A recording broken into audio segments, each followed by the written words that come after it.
Eu tenho visto em vários grupos do Facebook a pergunta: tenho alguns selos, recebi de herança uma coleção, e enfim, eu não sei o que fazer com isso.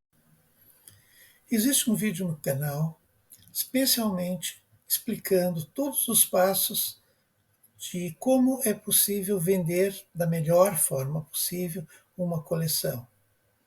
Mas antes de vocês irem para lá e querer se desfazer da coleção, dê um pouco mais de paciência e atenção e procurem ficar até o fim desse vídeo, que eu acho que eu vou convencer vocês a não vender e manter a coleção, porque as vantagens são muito mais maiores quando a gente fica com a coleção do que quando a gente vai se desfazer dessa coleção que a gente ganhou. Tá? Me aguardem e tenho certeza que o meu propósito será atingido. Vocês vão ficar com a coleção. Eu acho que a pergunta tem que ser feita de outra forma. O que se ganha com o ato de colecionar? Eu acho que essa reflexão é a reflexão que tem que ser feita. Por quê? O ato de colecionar é um ato que envolve preservação, aprendizado, beleza, interesse histórico. Ele desenvolve várias características psicológicas importantes do indivíduo, tais quais a organização, a atenção, capacidade crítica de análise, desenvolve a memória, desenvolve habilidades manuais, é desafiador, instigante, permite que a gente se conecte com outros indivíduos, socializa, gera novas amizades. É um ato que se liga com aquilo que a gente gosta, amplia aquilo que a gente gosta através da pesquisa, que a gente chama de temas. Vou explicar mais tarde o que é isso. E é um objeto extremamente acessível. Um ato de juntar, no primeiro momento, agrupar. Muitas pessoas são acumuladores, ou seja, juntam coisas, que acaba não sendo muito interessante, né? Porque acaba sendo um desvio, né? de conduta e acaba trazendo inúmeros prejuízos, né? Para as pessoas e para o ambiente, né? Onde aquela pessoa habita. Coleção, então, não é juntar, não é acumular. Coleção implica em definir claramente duas coisas. A primeira definição é o objetivo. O que estou colecionando? Definir claramente aquilo que a gente gosta, aquilo que a gente pretende atingir, para evitar a frustração. Quem quer tudo acaba não conseguindo nada, né? E a não ser uma bela dor de cabeça. Então, fixa em objetivos. O que eu quero colecionar exatamente? Um dos objetivos pode ser por assunto. Escolhe um tema, no caso aqui, pássaros brasileiros, e vai atrás de todos os selos emitidos no Brasil que correspondem aos pássaros, né, brasileiros. Essa é uma das formas que as pessoas colecionam. Aliás, é uma das formas mais colecionáveis hoje. É a coleção por assunto. Delimita o que tu quer colecionar e vai atrás dos selos e organiza, enfim, né, se diverte procurando aquele determinado assunto, aquele determinado tema. Outra forma de colecionar, considerada clássica, é onde tu tem o emissor postal, pode ser até um país, no caso aqui o Brasil, e uma linha de tempo. Então tu define, eu quero colecionar Brasil, comemorativos, né, ou todos os selos do Brasil, desde, aí no caso aqui é uma página que começou em 1900, e tem ali todos os selos ano a ano. Então, essa é uma forma que muita gente coleciona, também requer bastante organização e empenho, mas é bem interessante. Uma coleção, ela tem que ser prazerosa. Para isso, a gente tem que evitar a armadilha da frustração. A frustração ocorre quando a gente coloca uma perspectiva, um objetivo muito maior do que aquele que a gente pode alcançar. Para evitar isso, para fugir dessa armadilha, é relativamente simples. Coloque um objetivo factível, alcançável, que a sua condição de tempo e financeira alcance. Defina um orçamento, quanto que tu pretende gastar para avançar aquela coleção mensalmente, não se afaste desse orçamento para evitar problemas, né? Às vezes a gente se empolga e gasta mais que pode, e tem certeza, né, que a coleção vai evoluir e você vai encontrar os seus objetivos mais cedo ou mais tarde. Até agora a gente já viu, então, que colecionar é diferente de acumular, é uma atividade extremamente compensadora, tanto psicologicamente quanto culturalmente. É uma forma da gente preservar a história e é muito enriquecedora para o indivíduo, né, para o colecionador. E é necessário a gente fixar, então, objetivos, critérios, né, delimitar exatamente a nossa coleção, ter um orçamento para que a gente não se afaste e, ao mesmo tempo, para que a coleção evolua. Até então, nós vimos isso. Agora vamos dar um salto e vamos para a parte prática. Vamos ver os elementos que são necessários para que a gente tenha uma coleção. Que instrumentos são necessários, como é que se coleciona, enfim. Vou dar nos meus exemplos, né? Mas são muito semelhantes, né, a de outros colecionadores. Os objetos da coleção selo podem ser colecionados individualmente ou em séries, como é o caso dessa bela série da Alemanha. Como é que eu sei que é uma série?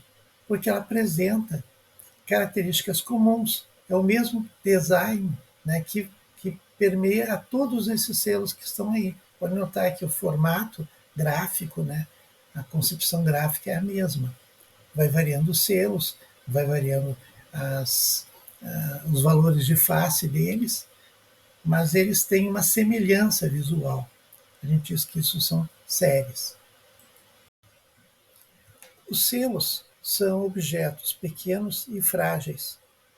E a própria gordura natural da mão humana pode infectar eles, né, de forma que eles venham a produzir fungos que atacam o papel. Então, a pinça é um instrumento fundamental. Por ser um objeto pequeno, muitas vezes a gente necessita também utilizar uma lente de aumento para poder ver os detalhes, para apreciar, né, eles. Eu, particularmente, uso a câmera fotográfica do celular, que funciona muito bem, mas uma lente pode ser utilizada. E, por último, temos o paquímetro, que é utilizado para ter a medida precisa do selo. Quando a gente quer localizar no catálogo, enfim, a gente quer saber as medidas exatas, o paquímetro é o instrumento para isso. Outro instrumento curioso, claro, não necessário para quem está iniciando, é a lanterna de luz ultravioleta. Ela permite a gente ver detalhes no selo que são invisíveis a olho nu, como esse exemplo que eu estou mostrando aqui. Aqui nós temos mais um instrumento que é utilizado por colecionadores mais avançados, que é o filigranoscópio, que procura imagens que ficam gravadas no interior do papel, como se fossem marcas d'água dentro, né, na própria confecção do papel, essas marcas são inseridas. Elas podem ser vistas com um aparelho especial ou através de um pratinho, né, um recipiente negro, né, escuro, e imerso em benzina, o selo. Aí normalmente ele se revela essas imagens que estão ocultas nos selos. Não é todo selo que tem a marca da filigrana, tá? Alguns têm, outros não. E pode alterar o valor do selo, ser mais escasso, porque foi produzido uma quantidade menor com aquele determinado filigrana, certo? A fim de facilitar o destaque do selo do papel, eles são produzidos geralmente com perfurações. Essas perfurações têm tamanhos diferentes e conforme essa dimensão desta perfuração, pode ter uma série que tenha sido produzida com maior ou menor quantidade, valorizando ou não o selo. Então, alguns selos são valorizados por terem um determinado diâmetro de picote, que é medido pelo odontômetro. Os selos são produzidos geralmente em papel e nem sempre o mesmo selo é impresso no mesmo tipo de papel. Às vezes ocorre uma variação de espessura, mais grosso, mais fino. E só com um micrômetro é possível avaliar a exata dimensão, então, dessa espessura. Então, o micrômetro é para isso.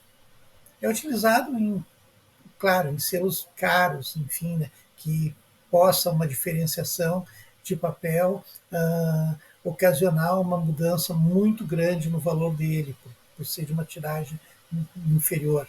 Isso vai acontecer nos nossos olhos de boi aqui no Brasil, por exemplo. E como último instrumento, então, como curiosidade, nós temos o microscópio digital, que é utilizado para procurar imperfeições, irregularidades.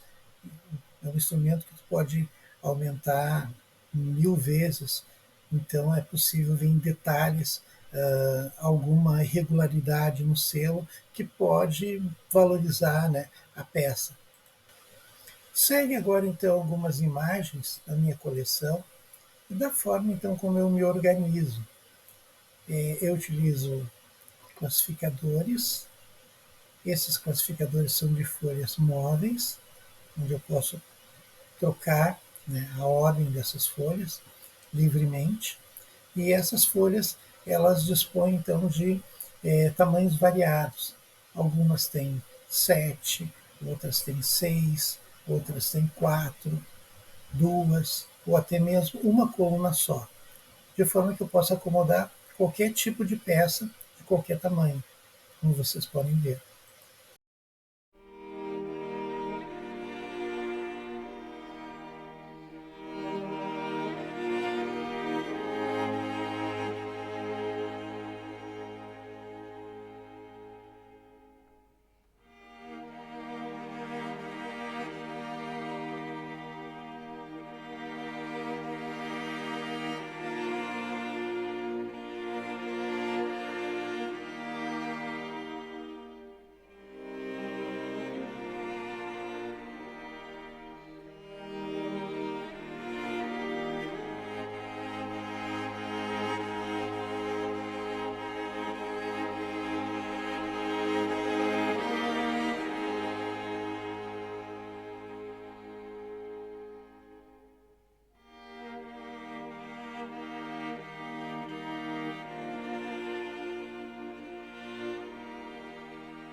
Aqui temos outro exemplo de como a gente pode acondicionar os selos.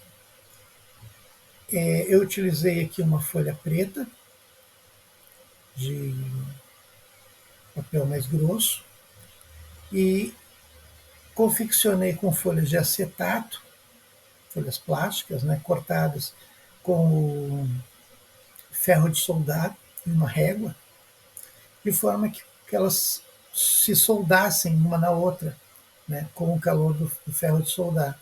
Aí formam pequenas bolsas e essas folhas de acetato são coladas, então, na folha de suporte, de forma que o selo não fica, né, preso diretamente, ele fica entre a folha de acetato, entre as duas folhas de acetato, e se prende no papel. Então ele fica protegido. Depois, né, de todo esse processo, né, manual, ainda coloco dentro de um saco plástico, e esse saco plástico fica numa pasta expositora. E a gente pode manipular, enfim, exibir os selos de forma bem acondicionada, segura, como vocês estão vendo. Encerrando, então, essa pequena exposição, essas considerações que eu fiz sobre o ato de colecionar, as vantagens, demonstrei com o meu próprio exemplo. Eu gostaria de deixar alguns vídeos aqui, curtos, mostrando uma coisa fundamental, assim, que é básica no colecionismo de selos, que é o retirar o selo do papel, e o processo, né, que consiste em imergir ele na água morna, deixar um tempo, depois com a pinça retirar isso, colocar sobre papel toalha e posteriormente se aplica, né, caso seja necessário, um talco nos selos para que remova completamente a cola, né, se ficar alguma coisa. E uma outra técnica que eu utilizei, um pouco curiosa, talvez alguns não tenham se dado conta, que foi para remover de um selo de um álbum, que eu não posso, né, imergir num, numa, numa bacia d'água um álbum inteiro, né? Então, como é que eu fiz? Eu utilizei uma passadeira de roupa a vapor e com isso eu consegui retirar os selos. Então, fica aí mais uma dica aí para encerrar esse vídeo. E qualquer dúvida, entre em contato comigo, aguardem próximos vídeos também. Aos poucos eu vou esclarecendo um detalhe ou outro que foi ficando dessa curta e breve exposição, né? Muito obrigado por acompanhar este vídeo até aqui. Espero que tenham gostado de mais este passeio pelo mundo maravilhoso dos selos. Não deixe de se inscrever e deixar o seu like para ajudar o canal. Ao tocar no sininho você será avisado da nova postagem. Até a próxima e boa semana para todos.